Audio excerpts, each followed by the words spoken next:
Om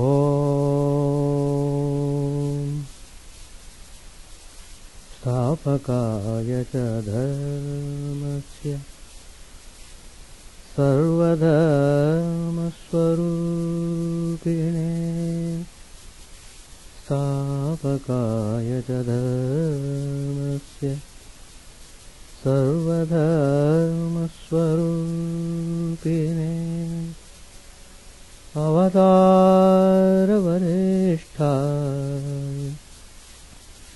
Ramakrishna Te Namah Asato Ma Sadgamaya Tamaso Ma Jyotirgamaya Mrityormamritangamaya Om Shanti Shanti Shanti.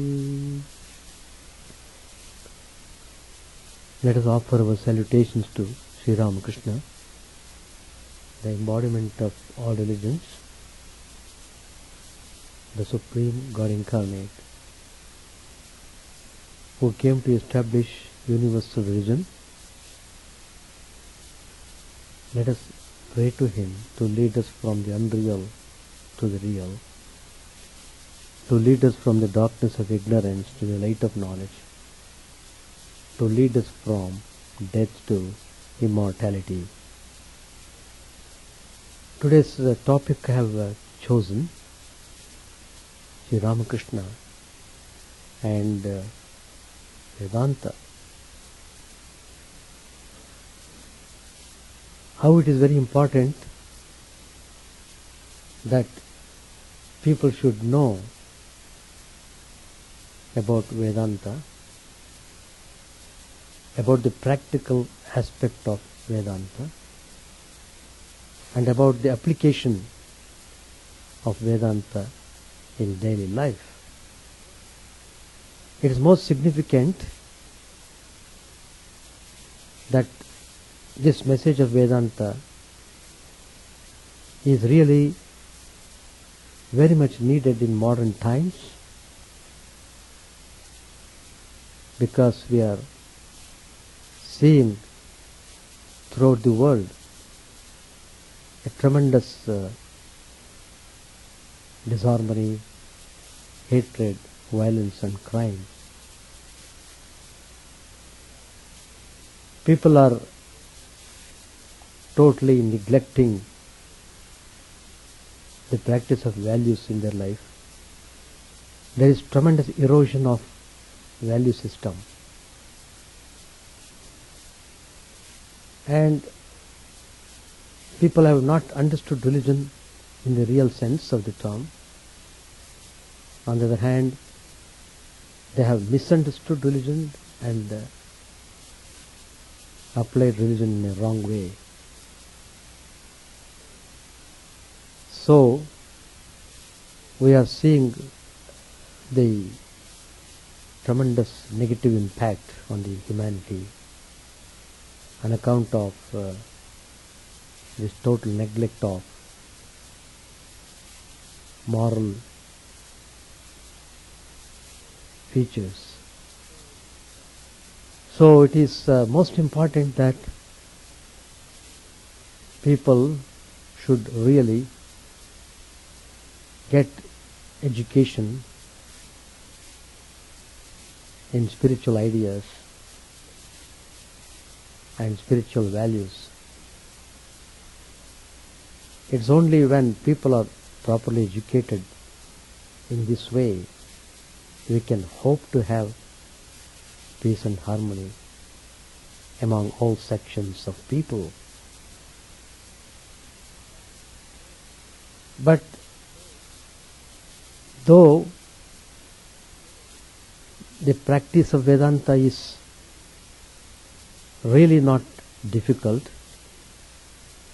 still people are not inclined to adopt Vedanta, mainly because their mind is totally distracted towards utter materialism. They think material life is the be-all and end-all of life. That is the cause of ruination of one's personality. As long as people run after this utter materialism without paying any attention to the spiritual values and ideas, it's very difficult situation, and people really are not turning towards Vedanta, but going in a very distracted way and undergoing lots of effect on account of that. So, anyway, practice of religion is not done by majority of the people, and it requires certain frame of mind, certain frame of thinking, certain determination. Then it is possible. It is always like this. Lord Krishna says in the Bhagavad Gita, Manushyanam sahasreshu kaschidmam veti yatnataha. Thousands among the humanity try to realize the truth. But even among those who are struggling, striving, very few, maybe one or two, may realize the truth.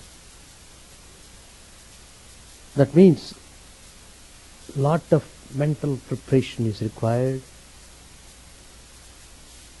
strong determination is required, and tremendous self-confidence must be built up in the system. Then it works. Well, as Lord Krishna says in the Bhagavad Gita, to work we have the right to do the work, but the results are not in our hands. So our attitude is that we keep on spreading the message of Vedanta in its purest form. Let those people who are seeking this knowledge be benefited by that. Those who do not want this message of Vedanta, for them this question doesn't arise. Probably they have to go through number of life's experiences to really turn towards practical Vedanta. Anyway, Sri Ramakrishna has come in the modern times to give us real hope in spirituality. Not to think spirituality is simply thinking abstract, not practical. No, it is practical, and that is the thing that we should strive for in this life. We are born as human beings not to just waste our human resource in worthless things, but to achieve the spiritual goal, and that goal is to realize the truth. The truth is called God, He is called Brahman, He is called Rama, He is called Krishna, He is called Lord Christ. Whatever way one is inclined to practice spirituality, is welcome, and Sri Ramakrishna gives assurance to everyone, persons who worship, meditate on Nirguna Brahman, formless aspect, quite good. At the same time, Sri Ramakrishna also validates the practices done by the people worshipping personal God. They are also perfectly all right. Sri Ramakrishna tells very clearly that both these spiritual aspirants reach the same goal. There is no conflict in the goal. Only paths are different, that's all. That's a basic fact that everybody should know. If you know that all these paths lead to the same goal, then why should there be disharmony? Why should there be conflict? You follow whatever path you have chosen. That's all. Can one reach a place either through boat, or one can reach the place either by going by car? One can reach the same place going by train. One can also reach the same place by going by plane.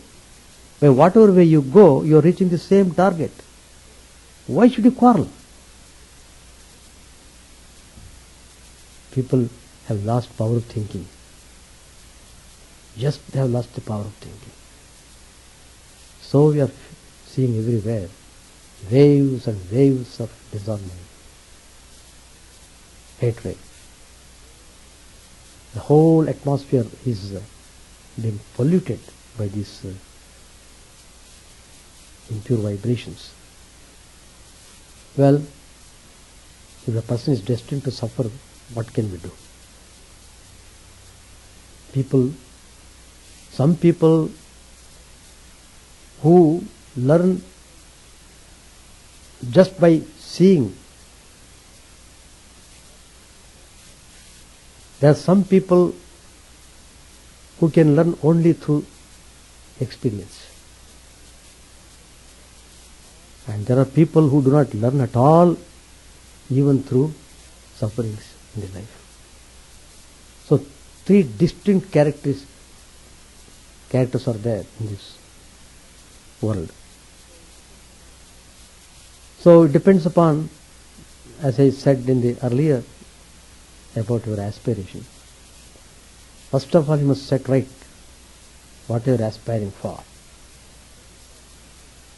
If you are aspiring for worldly achievement, probably you may get it, but it is short-lived. Because no one is permanent in this life, Everybody has to go away. And whatever the achievement is done, what of that? It's a meaningless achievement. Meaningless. Has it brought peace? Has it brought permanent happiness? Has it solved the problem of life? No. Then what is the use of that achievement? Just like a kid's game. We are all living the life that the kids play. But the human life is not to be just wasted in that fashion. No. So, human life has got a very dignified thing to be accomplished, and that is realization of the truth. So that Sri Ramakrishna made very clear through his own life. So when Sri Ramakrishna talks about spiritual ideas, they are not simply words taken from the scriptures, but they were the words generated through his experience. Tremendous experience.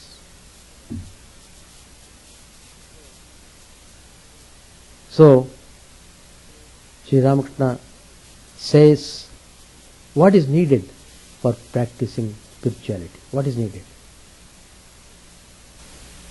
Sincerity. That's all that is required. Be sincere. If you are sincere, it follows you should be honest.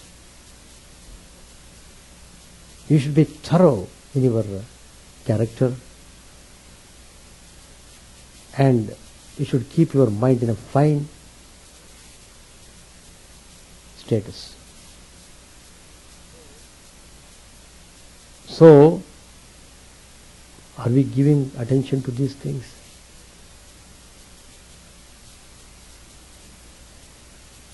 If the mind is not purified properly, even though you may come to temple, it has no effect at all. Just like we have seen in temples, particularly in India, I am talking about.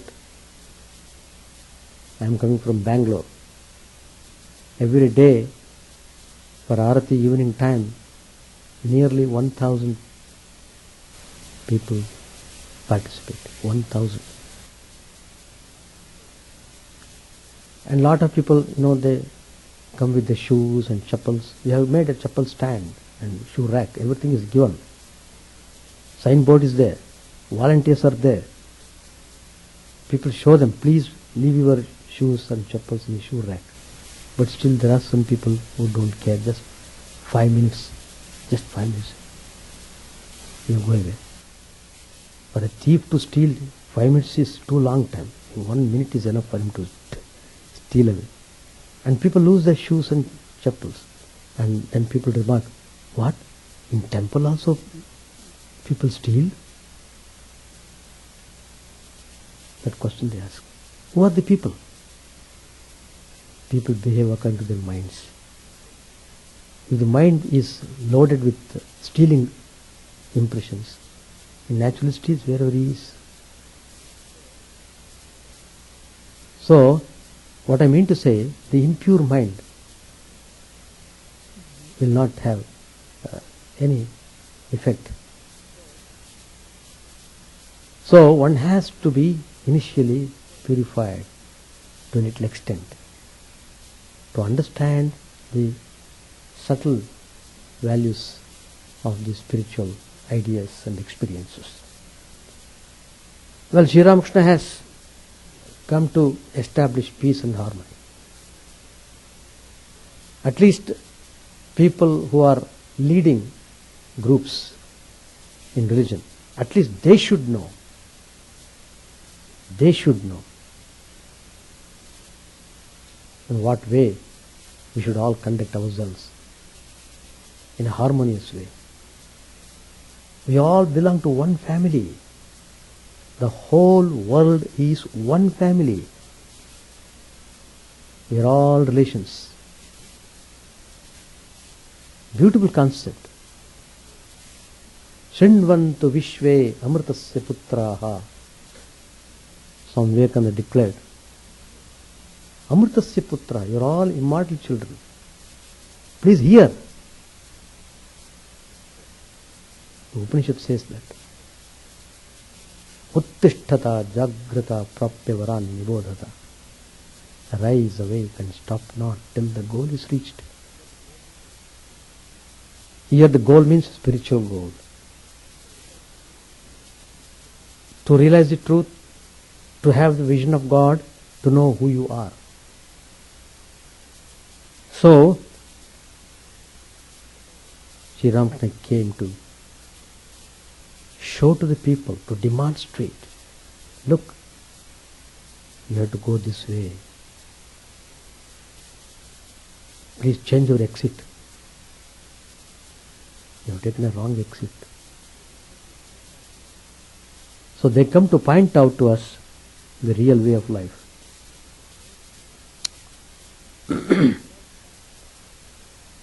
Sri Ramakrishna, in the beginning itself, he had that pure attitude in the mind. His mind was set. He was not running after the things of the world. He was not interested in that. All people are going that way, so what speciality is there?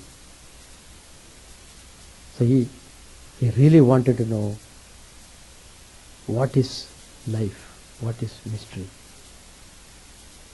As Nachiketas in the famous Kathopanishad wanted to know what will happen to the soul after death, where does it go? So, spiritual knowledge. Nachiketas was hankering after spiritual education, not this material education, spiritual education. Material education is required to have your livelihood, to earn your livelihood. It is important.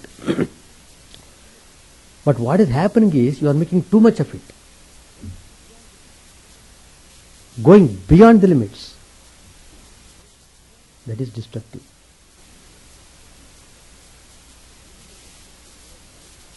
So living a materialistic way of life to the point required, perfectly all right. But if you cross the limit, it becomes destructive. People lose everything of their inner treasure. So, in the beginning itself, Sri Ramakrishna emphatically said, my life's mission is to see God, to realize the truth. I am prepared to undergo any discipline that is required. And he did practice. God provided him. See, if you are sincere in your aspiration, God helps you. And you will feel the grace of God, how it is overwhelming. That Sri Ramakrishna shows in his own life. It's as if Dakshineshwar Kali temple was built for his purpose. And he was selected to become the priest of the Kali temple. Look how all the situations, environment was becoming conducive to his thinking. He wanted spiritual environment, it is provided. He wanted to practice, he was made a priest. And he took it seriously.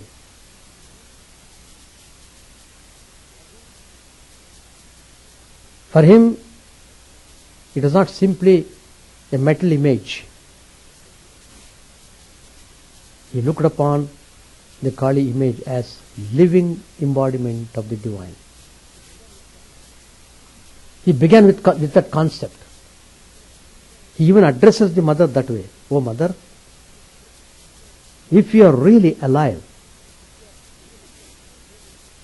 if you are really pervading the whole universe, the whole cosmos, I must realize it. I must have that experience. I must see you as Chinmaya Murti.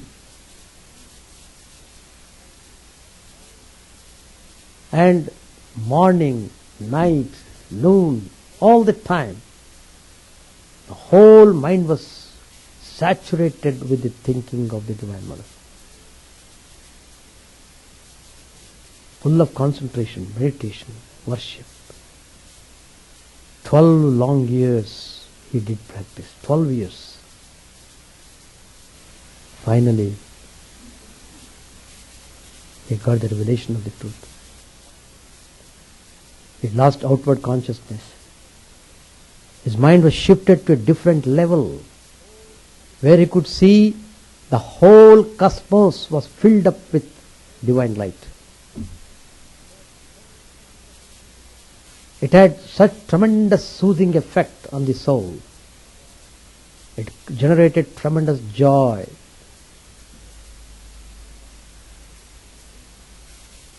That one experience triggered him. It proved that it's a fact. Through sadhana, properly done, one can definitely realize the divinity. Then he developed an interest to practice other religions, what the other religions would say about the truth. So he practiced Mohammedanism. He became like a Muslim, went to namaz, went to mosque. He behaved just as the Muslim would. And he got the vision. Same way he got the vision of Lord Christ.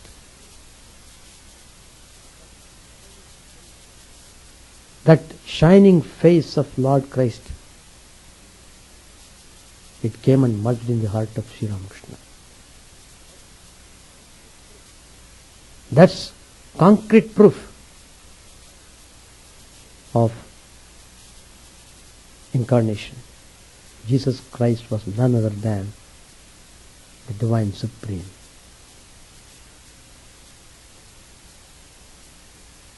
And the Divine is always full of love and mercy. So then only he declared that, well, whatever path I follow, I practice, I am arriving at the wonderful truth, same truth, shining in all its glory. So, when his mind was aspiring to practice spirituality in various other faiths, corresponding teachers would come by themselves in search of the disciple. Naturally, we see the disciple goes in search of the master, in search of the guru. But in case of Sri Ramakrishna, the gurus came in search of the disciple. Because they would have a kind of premonition, a kind of mental inspiration to go to such and such a place. There is a person to be initiated in this particular way.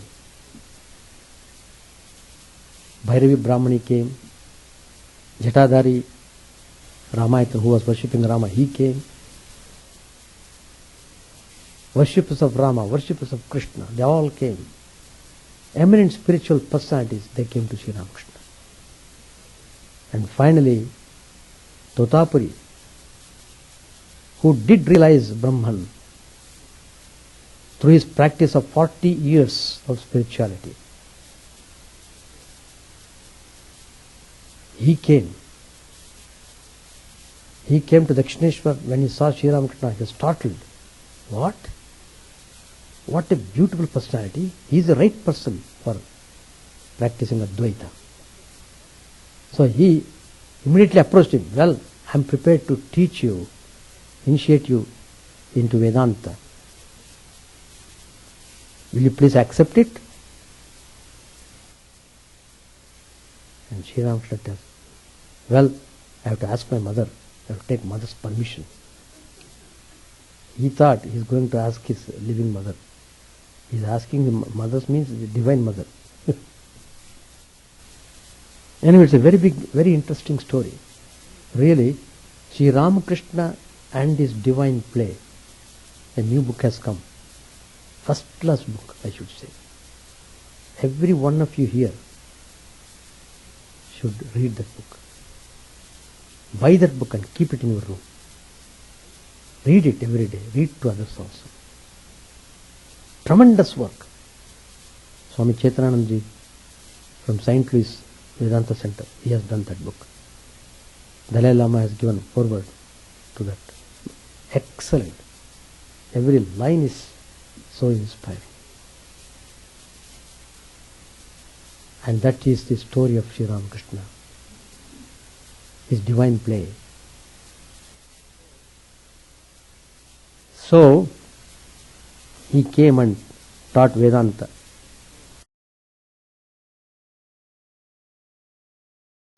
But when Sri Ramakrishna practiced Vedanta, as taught by Totapuri, he just realized the goal in 3 days, 72 hours, for which Totapuri himself had to spend 40 years. And Totapuri was astounded. In fact, When Sri Ramakrishna was deep in meditation, his mind was not coming down at all. It was in the highest realm of transcendental reality. And Totabri was frightened. What? 3 days gone? No food? No drink? He will not live. The soul will go away. He became so very much concerned. And he became very serious how to bring his mind down to this normal plane. So he went, and through the ear of Sri Ramakrishna, he loudly chanted Om, number of times. Om, Om, Om, Om, Om, Om, Om, Om, Om.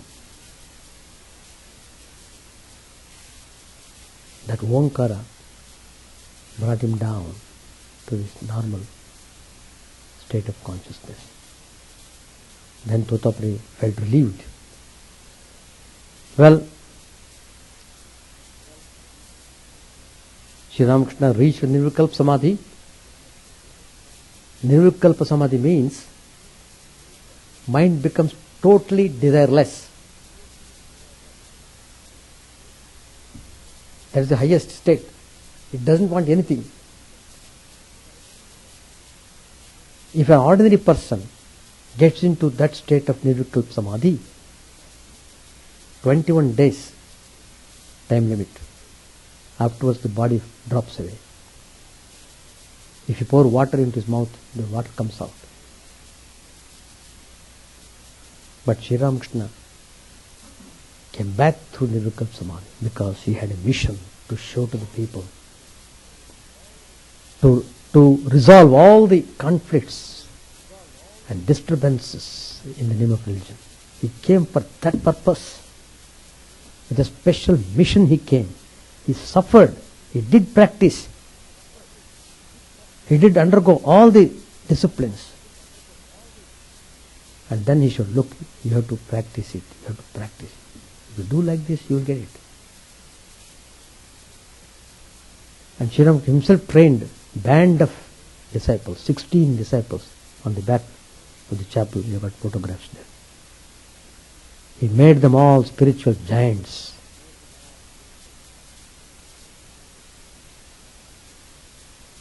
Vedanta says, the unique message of Vedanta is that each one is gold, not gold plated. You are not gold plated, you are really gold. That you will realize it through concentration, meditation and prayers. The most stumbling block in spirituality is egoism, aham buddhi, self-importance, self-glory. If you are able to conquer that by somehow, you will definitely reach the spiritual field. So, Sri Ramakrishna did all this practice of spirituality. And he trained the disciples meticulously. He even trained Holy Mother Sharda Devi about meditation. He literally gave spiritual education to Sharda Devi, and he said, look, you have to carry on this mission to serve the humanity. You have to deal with so many people of so many temperaments. You have to give them peace and solace. So, Sri Ramakrishna literally led her in spiritual ways. And she was also very thorough. Very thorough. Great master and great disciple. Both were great. So, Sri Ramakrishna practiced Vedanta this way, and then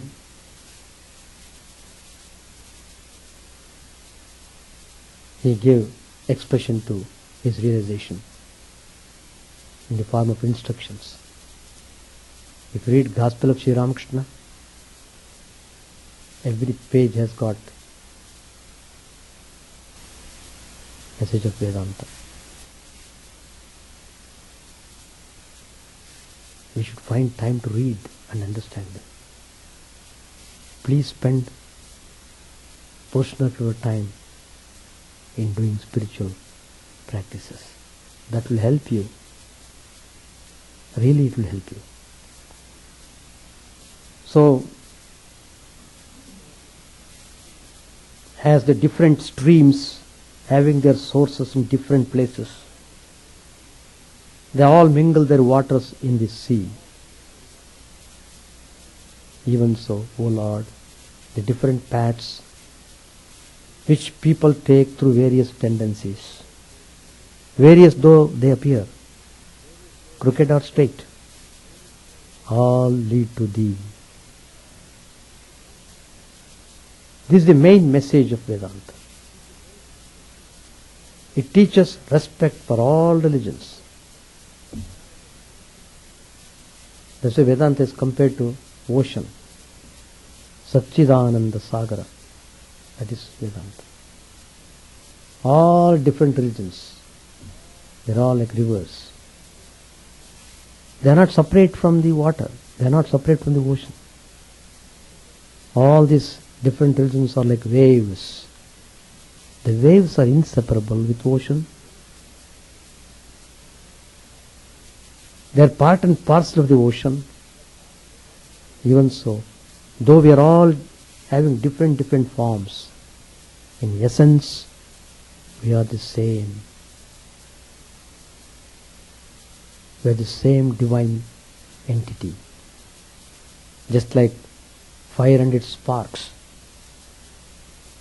Each individual is like a spark.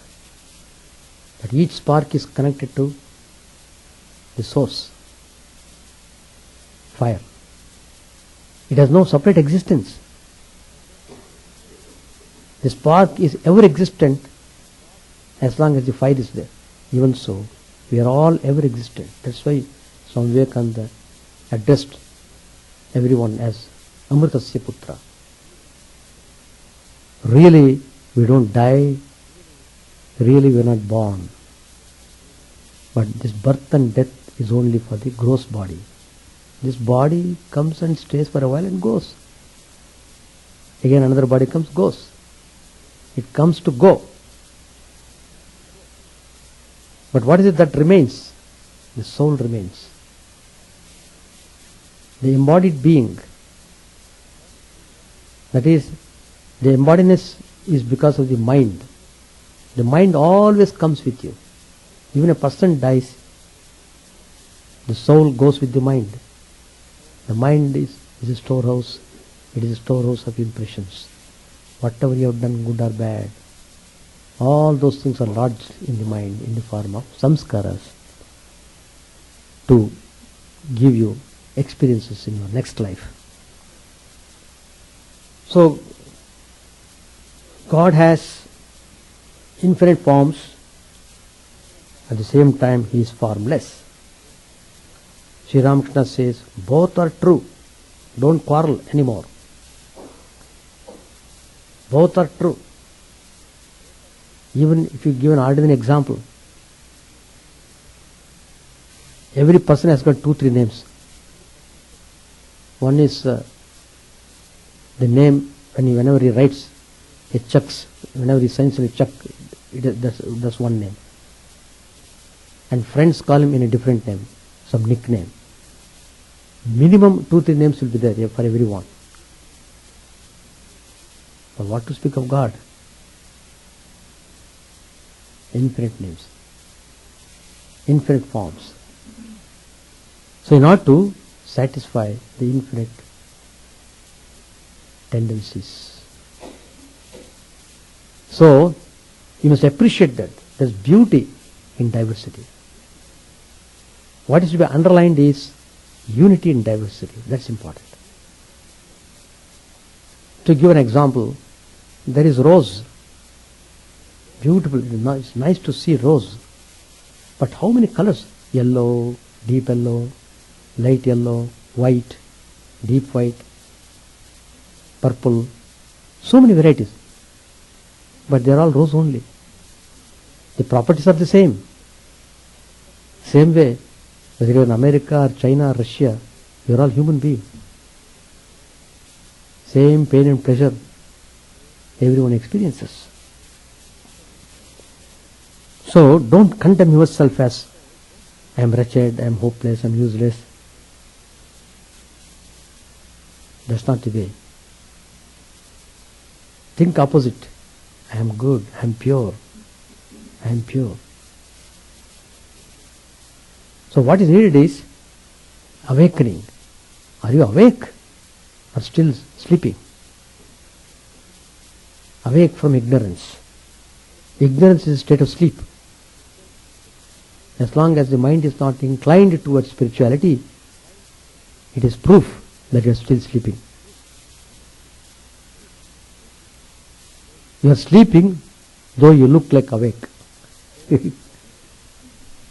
That's the way. So, Sri Ramakrishna explains it through a very nice example, very easy to understand.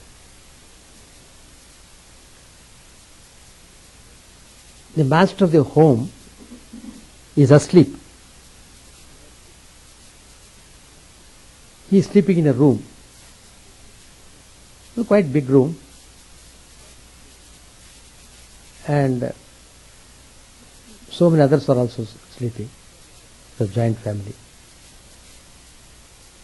And I myself remember in my younger days in our home, the big mosquito curtain for the whole hall, one mosquito curtain. Inside the mosquito curtain, 6-7 people will be sleeping.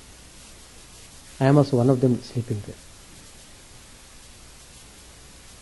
It's just like that. This master of the home is also sleeping. Somebody wanted to see the master. He came. He is groping in the darkness to find him. He touches the couch and says, no, it is not he. Somehow he feels it is not he.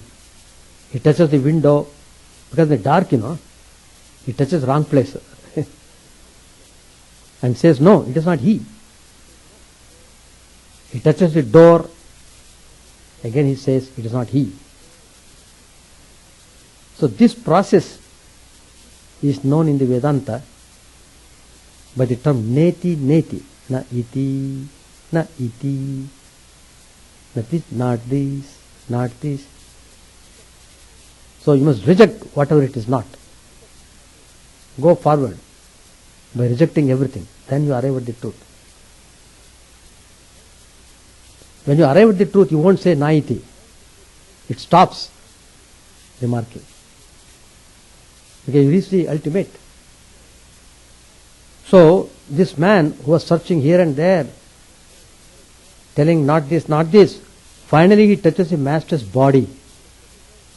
And then he exclaims, here he is, here he is. In other words, he is now conscious of the existence of the master. He has found him. Sri Ramakrishna said to Ramakrishna, one of the devotees, this is all in the gospel. As long as a man remains ignorant, that is to say, what do we mean by ignorance? As long as he has not realized God, so long will he be born.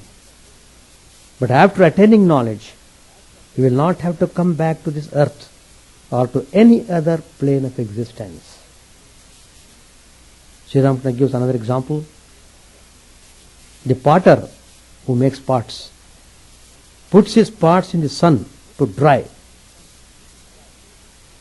Haven't you noticed that among them there are both baked and unbaked ones? When a cow happens to walk over them, some of the parts get broken to pieces. The broken parts that are already baked, the potter throws away, since they are of no more use to him. But the soft ones, though broken, because they are soft, he gathers them up, he makes them into a lump, and out of this forms new parts. In the same way, so long as a man has not realized God, he is like a soft clay. He will have to come back and forth to the potter's hand. That is, he will have to be born again and again. What is the use of sowing a boiled paddy grain? Of knowledge, he will not be used for new creation. He is liberated. According to the Puranas, the Bhakta and the Bhagavan are two separate entities.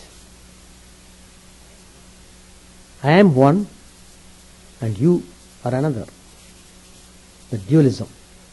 The body is a plate, as it were, containing the water of mind, intelligence and ego.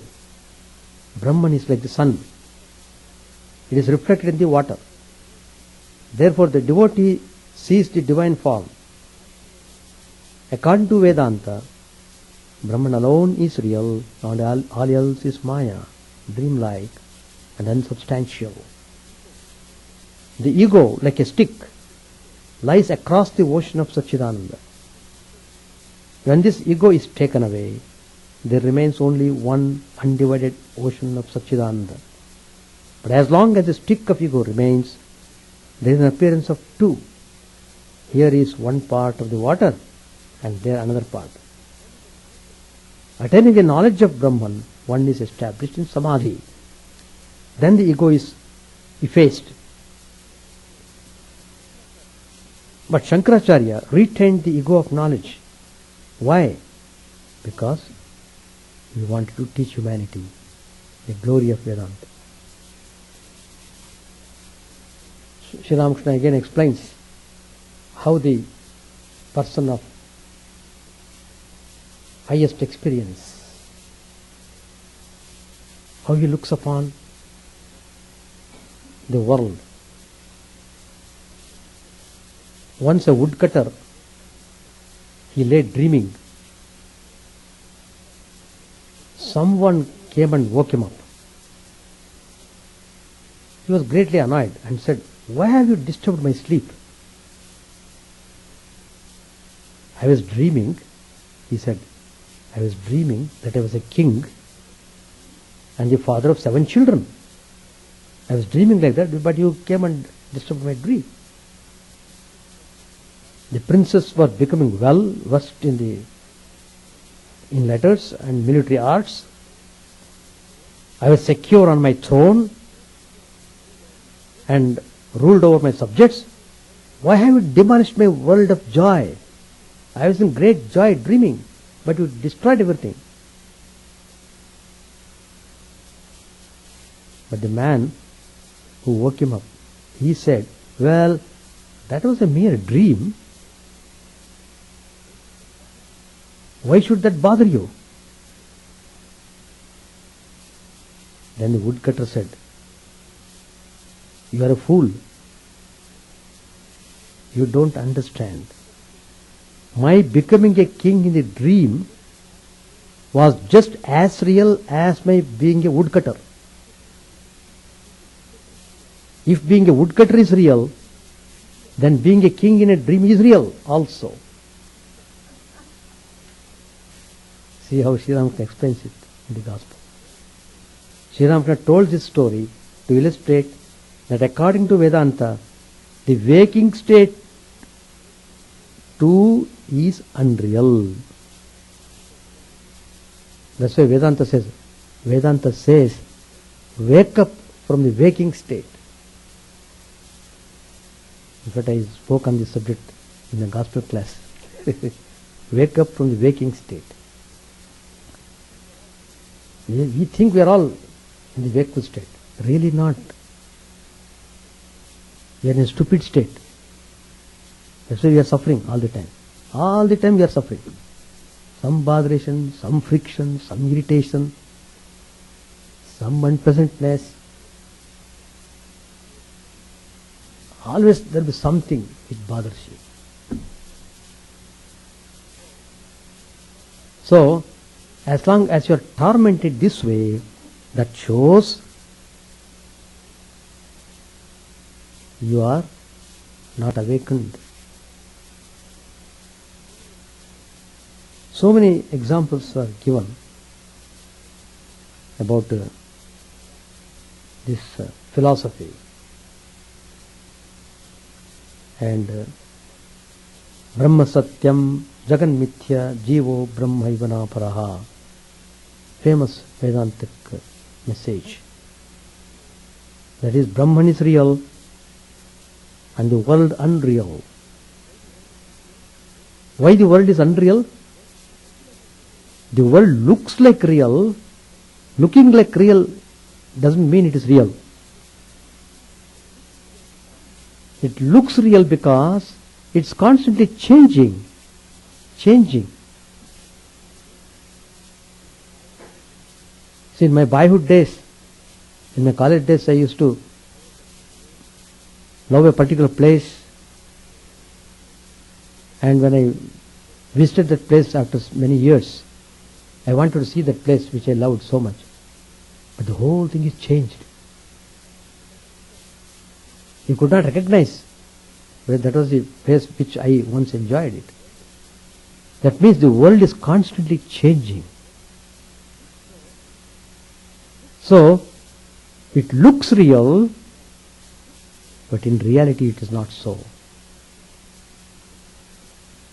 That is the Vedantic message. And then Jiva is nothing but Brahman. All individual beings are none other than Brahman himself. Your innate nature is divine. You are divine.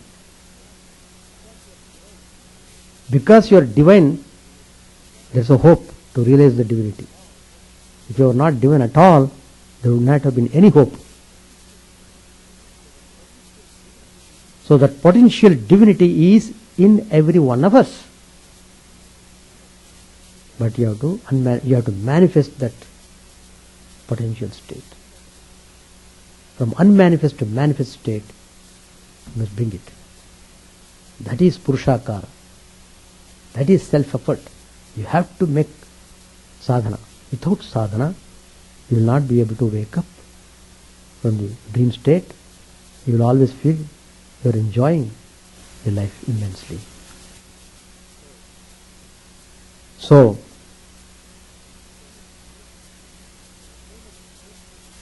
the famous snake rope illusion explains the point. During twilight, we mistake a rope for a snake and experience all the emotions like fear and shock associated with witnessing a live snake.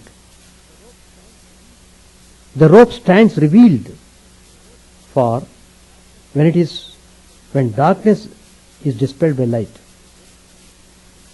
The rope stands revealed for what it is when darkness is dispelled by light.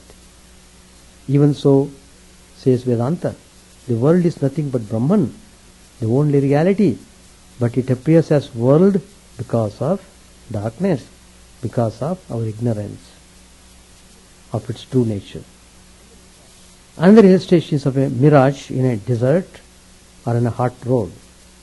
On hearing this part, we understand that what appeared as a sheet of water from a distance was nothing but an optical illusion caused by the atmospheric conditions. A significant point emerges from these examples. The illusion is dispelled only when darkness or ignorance vanishes. In other words, true perception is possible only when there is knowledge. We saw that from the Vedantic standpoint, the waking state is also a dream, but our everyday experience seems to be otherwise. A dream is as much real to us as the waking state, if not more. The dream objects and the enjoyment or misery arising out of them are very real to us. We know only on waking up that all that was after all a dream. But that you know only after waking up. Even so, our experiences in the world during waking state are very real as long as we are participants in the dream called world. That it is a dream can be known only when our ignorance vanishes. When we wake up to our true divine nature, from the standpoint of a man of knowledge, the world and its events are mere shadows. Since he is aware of Brahman, the divine substratum behind the world, this can be compared to a movie on a cinema screen. For the man of knowledge, the screen alone is real. What appears on it has only a secondary order of reality. He is not affected by the proceedings on the screen. Weapons, fire, rains or wind in the movie cannot tear, burn, moisten or dry the screen. Even so, our real nature, the Atman, remains unaffected by weapons, fire, water, wind, which affect only the body. Lord Krishna says this same thing in this Bhagavad Gita. Nahinam chindanti shastrani, nahinam dahati pavakaha, nachainam klesayantyapo, nashoshayati marutaha. Nicely, Sri Krishna says that the world is a dream is all right from the standpoint of ultimate reality, Brahman. Till we realize that. However, the world continues to be real. The waking state is real, the dream is real, and our sleep is real. The world strongly impinges on our consciousness and occupies our whole being. Know your divine nature and break the dream of this world, say the Upanishads, with a solicitude and love exceeding that of thousands of parents. Breaking the dream of the world is what spiritual disciplines are about. As long as our body and mind are real to us, the world is real to us, and so is the practice of spiritual disciplines like selfless work, devotion to your personal God, meditation and discrimination. Though essentially divine, we, this divinity or consciousness, identify ourselves with the mind and body and think that we are individual entities. Vedanta has a name for these individual entities. Jivas are souls. In other words, jivas are different units of divinity, the difference arising from the degree of identification with the body and mind. As jivas, we find the universe very real. Equally real is a personal God who projects, sustains, and draws back into himself the jivas and the universe. So, Vedanta has got lots of ideas for us to know. And the more we come into the subject of Vedanta, the more you feel tremendous peace and joy in your heart. What is the relationship with yourself and God? What is the nature of this world and yourself? All these things are dealt with very nicely, and you can, as I said in the beginning, you can realize the truth either through personal God or directly going to the impersonal aspect of God. So what is needed is spiritual practice, purification of the mind. It's because the mind is impure, we are not able to realize the reality. It's because of the impurity of the mind, you always take the unreal to be real, wrong to be right. That's because of the impurity of the mind. So, yogaha chitta vritti nirodhaha. Yoga is possible when the mind is free from pollutions. So Vedanta purifies your mind if you undergo spiritual disciplines and aspire for spiritual life sincerely. God's help will come. And as I said, please read Sri Ramakrishna's life, the new book, Sri Ramakrishna and his Divine Play. I hope, really, I assure you that every one of you will be inspired to a great extent, and you will feel tremendous peace and joy in life. Thank you very much. Om Sahana Bhavatu Sahano Bhunaktu Sahaviryam Karavavahai Tejasvinavadhetamastu ma vidvishavahai. Om Shanti Shanti Shanti. Hari Om Tat Sat. May the Lord protect us, may He nourish us, may our knowledge be fruitful and enlightened, may we not hate each other. Peace, peace, peace be unto all.